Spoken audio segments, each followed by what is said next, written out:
La matinale RCF, c'est l'heure du grand invité. La 4e édition du congrès Mission commence aujourd'hui à Paris.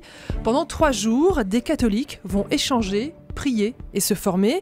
À cette occasion, nous recevons un des initiateurs de cet événement, le journaliste Samuel Pruvot. Samuel Pruvot, bonjour. Bonjour Stéphanie. Vous êtes rédacteur en chef à Famille Chrétienne, vous êtes journaliste politique, vous avez écrit de nombreux livres politiques, essentiellement sur la question du politique et du spirituel.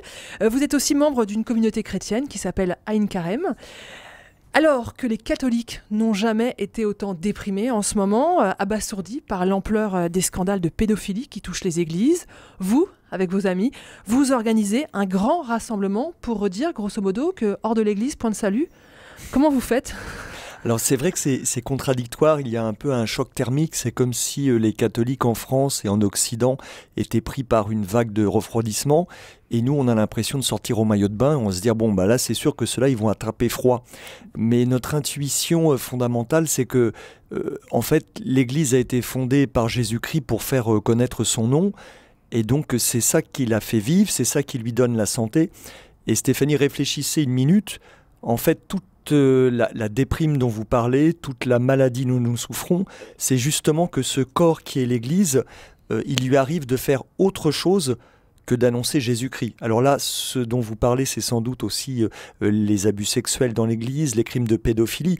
Alors là, c'est non seulement faire autre chose que d'annoncer Jésus-Christ, mais c'est de faire exactement le contraire. Le pape François dit c'est quasiment une messe noire. Mais Samuel Pruvot, ça serait pas plutôt le moment de faire silence, de faire retraite, de faire un peu profil bas ?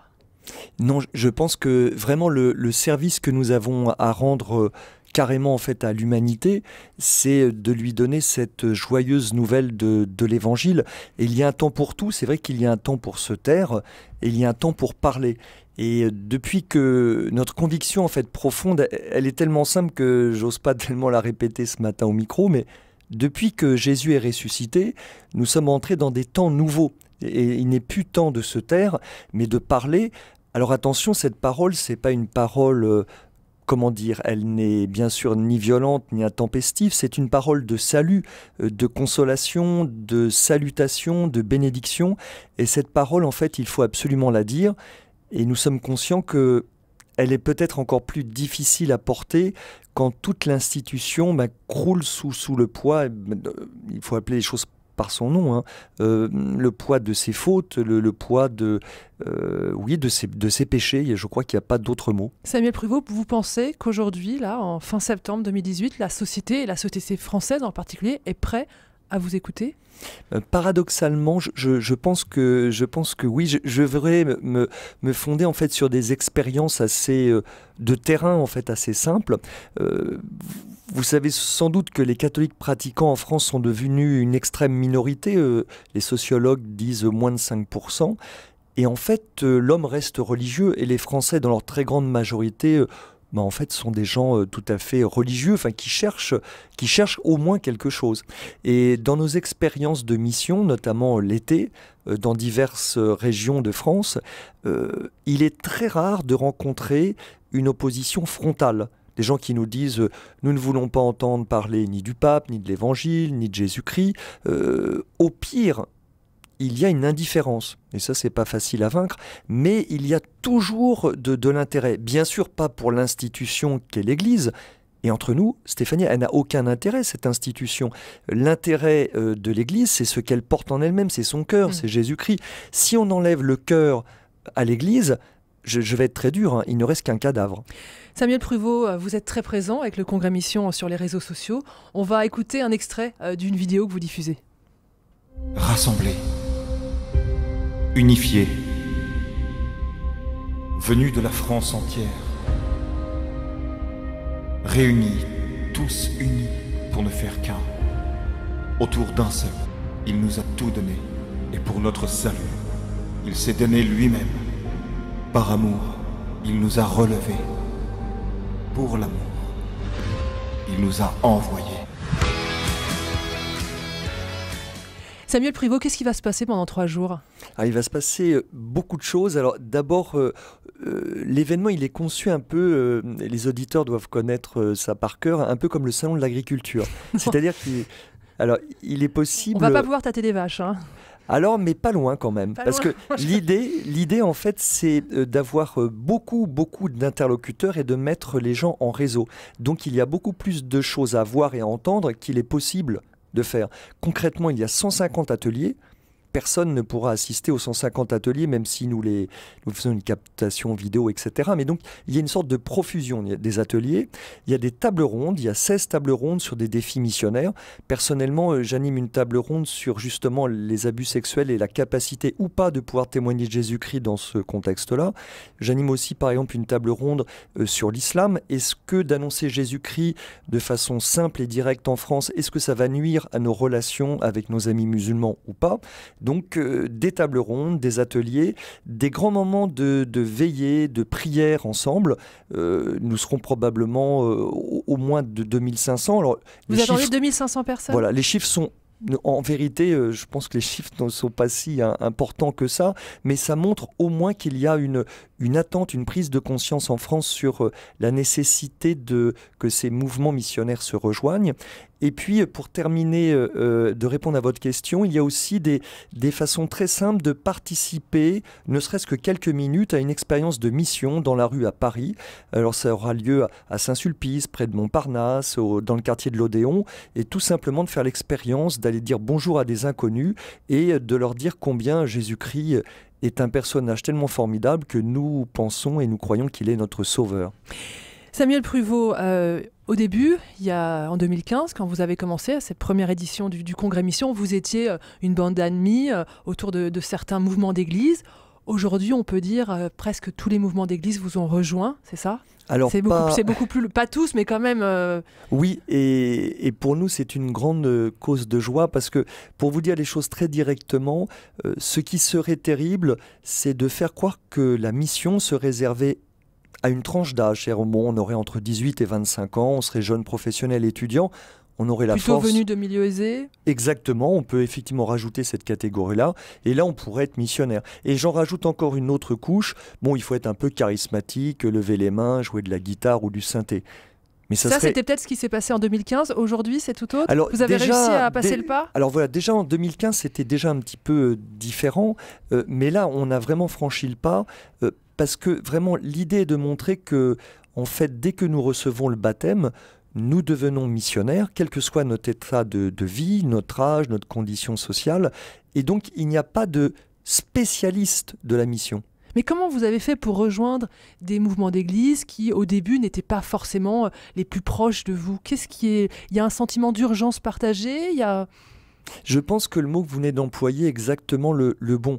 Ce n'est pas tellement nous qui avons réussi à convaincre, ce sont les circonstances extérieures qui font que, en regardant la France telle qu'elle est et ses souffrances, ses besoins, on voit que, comme l'Église a peu de force, il faut qu'elle hiérarchise ses forces.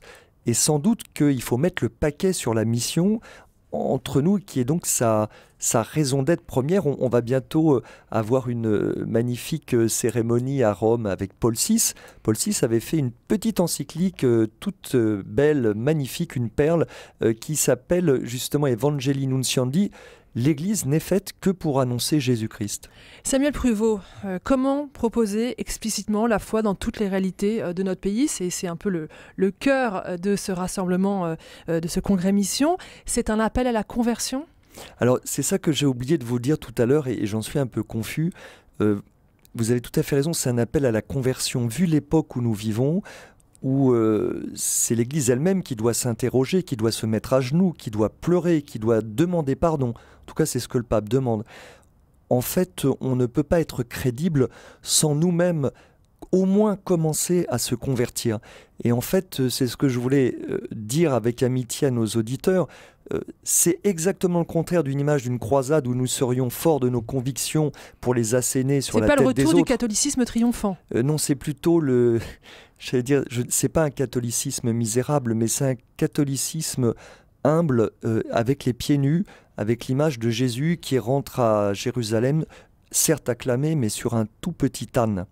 Depuis des années, en France et dans l'Église catholique, on vit avec le paradigme du dialogue interreligieux. Si on appelle nos frères musulmans à se convertir, est-ce qu'on peut être encore dans le dialogue ? Oui, parce qu'en fait, je pense qu'il y a un énorme malentendu sur le dialogue interreligieux, du moins comme il a été conçu par le Concile, et puis après explicité par exemple par Jean-Paul II.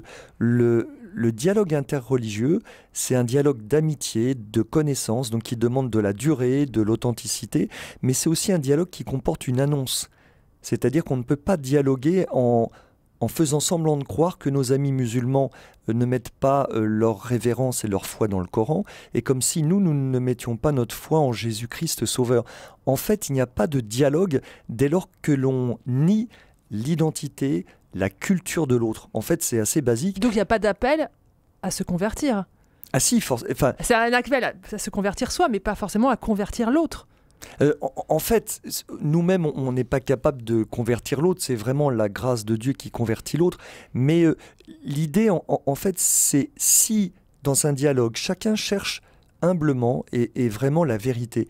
Et si notre interlocuteur, cela peut être un frère musulman, ça peut être un frère homosexuel, enfin peu importe, quel que soit cet homme ou cette femme, si notre interlocuteur croit discerner, non pas dans l'Église, mais en Jésus-Christ la vérité, qui n'est pas juste une idée, c'est quelqu'un, c'est Jésus-Christ, eh bien lui aussi se convertira comme nous sommes convertis. En fait, ce n'est pas une victoire de l'Église sur des personnes qui auraient tort et donc qui viendraient à genoux en fait dire nous avons eu tort. C'est une victoire réciproque, c'est que tous les deux, nous avons trouvé l'arche de Noé pour éviter de boire le bouillon. Samuel Pruvot, vous appartenez à la communauté Aïn Carême. Il y a une époque, vous alliez témoigner dans les rues, place Saint-Michel à Paris, vous montiez sur votre caisse à savon pour dire que Jésus était vivant. Vous le faites encore? Alors cette époque, oui, elle continue. Elle continue, Alors, ouais. ce qui a changé, c'est que j'ai un petit peu vieilli. J'ai eu aussi la grâce, si on peut dire, d'une maladie, donc ça m'a permis aussi de moins le faire et de maintenant d'y revenir. Ce qui a changé, c'est que au départ, nous étions justement un peu comme au départ du Congrès Mission, peu nombreux. Et on se disait, bon, il y a 4-5 huluberlus à Paris qui, au lieu d'aller jouer à la pétanque ou au golf, vont prêcher dans les rues. Ça leur passera. Alors non seulement ça ne nous est pas passé, mais nous avons lancé pendant l'été et maintenant pendant l'année des écoles de prédication où des hommes, des femmes aussi, montent sur leur caisse à savon et improvisent pour dire tout simplement comment Jésus-Christ est quelqu'un de formidable. Comment on fait pour ne pas passer pour un illuminé ? Alors, on étonne un petit peu les passants, mais en fait c'est volontaire, parce que ça leur permet de s'arrêter quelques instants. Et si on passe pour un illuminé, c'est pas très grave. En revanche, là, ce qui est plus dur, c'est quand quelqu'un vous regarde, ou comme à la radio, quelqu'un vous écoute. Alors là, on n'est plus dans un jeu ou du théâtre, et il faut dire avec des mots très simples et le plus vrai possible, en fait, ce qui nous anime profondément, c'est-à-dire cette relation mystérieuse entre nous et Jésus. Et c'est là où en fait où nous commençons à grandir, les passants peut-être, mais surtout nous. Et je vous prie de croire que si jamais vous êtes mal accroché à votre foi, mal accroché à Jésus-Christ, au bout de 5 secondes, en fait, vous êtes par terre. Samuel Pruvot, vous êtes journaliste politique, je l'ai dit, vous travaillez à Famille Chrétienne, vous avez écrit des livres avec les hommes politiques. Le dernier livre politique s'appelle « Les candidats à confesse », c'est aux éditions du Rocher. Vous aviez interrogé tous les candidats à la dernière présidentielle. Qu'est-ce que vous retenez de cette expérience ? Ils ont envie, ils aiment parler de leur foi, de leur rapport à la spiritualité ? Alors leur foi, voilà, c'est peut-être trop, mais leur spiritualité en général, paradoxalement oui. Vous savez qu'en politique, on pose toujours quand même un peu les mêmes questions. Du coup, certains sont réticents à répondre aux interviews puisqu'ils ont déjà répondu à BFM, voilà, aux Échos. Et paradoxalement, ils aiment beaucoup parler de ce qui dépasse l'expérience politique, à savoir la métaphysique. Là, vous êtes en train d'écrire un livre avec Emmanuel Macron, enfin avec Emmanuel Macron, oui, sur son rapport aussi à la spiritualité. Ça doit être facile avec lui. C'est plus facile qu'avec François Hollande. Oui, c'est plus facile. Comment vous sentez la façon dont il a pris en charge la révision de la loi bioéthique ? Alors là, ça c'est plus difficile pour le coup. Je pense qu'on dit souvent qu'Emmanuel Macron est un libéral du point de vue de l'économie, mais en fait on découvre qu'avec la bioéthique, il est aussi libéral du point de vue en fait philosophique. Et pour lui, en gros, si on peut faire des choses scientifiquement, il ne comprend pas beaucoup pourquoi est-ce qu'on ne devrait pas les faire, surtout si l'opinion est plus ou moins préparée. Et du coup, je le trouve assez vulnérable sur ces questions bioéthiques. Et finalement, sa seule réserve, elle est une réserve d'ordre politique, pas du tout morale, qui est de dire, bon, je n'irai pas trop vite pour ne pas diviser, déchirer la société française. C'est ce qu'il reprochait à son prédécesseur, François Hollande, avec le mariage pour tous. Ce n'est pas tellement d'avoir mis sur la table le mariage homosexuel, c'est plutôt d'avoir suscité des divisions entre Français. Merci beaucoup Samuel Pruvot. Le congrès Mission commence aujourd'hui à Paris. On peut suivre ça sur Internet. Et puis votre dernier livre, en attendant celui sur Emmanuel Macron, Les candidats à Confesse, aux éditions du Rocher. Merci beaucoup d'avoir été le grand invité de la matinale.